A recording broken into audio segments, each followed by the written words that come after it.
உதாரணத்துக்கு இப்போ நான் சாஞ்சு உட்காரேன் இல்லையா, இந்த மூமெண்ட்டு இது பண்ணால் பெயின் இருக்கும். காலில் பரவாது, 100% காலுக்கும் அதுக்கும் சம்மந்தமே இல்லை, இந்த மூமெண்ட் பெயின்ஃபுல்லாக இருக்கும். அந்த மாதிரி பேஷண்ட்ஸ் இப்படியே உட்காந்துருப்பாங்க. இப்போ அவங்கக்கிட்டலாம் கேட்டிங்கன்னா எனக்கு பேக் பெயின் இருக்குது, டாக்டர் வந்து ஸ்ட்ரிக்டாக இப்படியே உட்காரணும் அப்படி சொல்லிட்டாங்கன்னு சொல்லிவிட்டு அவங்க இந்த மாதிரி ரிஜிட் பாஸ்டர் மெயின்டைன் பண்ணுவாங்க. அது ஒரு டிப்பிக்கலான பேக் பெயின்.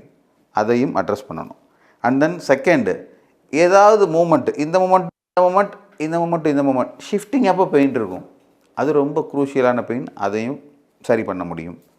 அதே மாதிரி பார்த்திங்கன்னா இப்போ படுத்திருக்காங்க, ஒரு அரை மணி நேரத்தில் பெயின் வந்து முழிச்சிருவாங்க. மிட் நைட் 3 மணிக்கு முழிச்சிருவாங்க. அது வேறு மாதிரி பேக் பெயின்.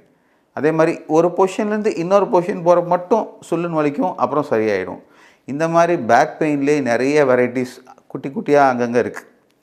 இது எதையுமே அட்ரஸ் பண்ணாமல் மக்கள் அட்ஜஸ்ட் பண்ணி வாழ்ந்துகிட்டே இருக்காங்க. ஒரு குறிப்பிட்ட டைமுக்கு அப்புறம் அது ரொம்ப பெருசாகிறப்போ ஹாஸ்பிட்டல் ஓடி வர்றாங்க. அப்போ கண்டிப்பாக சர்ஜரிங்கிற மாதிரி சொல்கிறாங்க. இந்த மாதிரி பெயின் இருக்குது, நீங்கள் தாராளமாக இனிஷியல் ஸ்டேஜ்லேயே வாங்க. அதனால் இந்த பிரச்சனையை உதாசீனப்படுத்தாதீங்க. இந்த மாதிரி பெயின்னா நாளைக்கு பெரிய லெவலில் போய் சர்ஜரிக்கு முடியும். அப்போ நானே நினச்சாலும் உங்களை காப்பாற்ற முடியாது. இந்த மாதிரி உங்களோட பிரச்சனைக்கு நான் இங்கே ஹெல்ப் பண்ண ரெடியாக இருக்கேன். Myself doctor Satish from Madurai osteopathy clinic.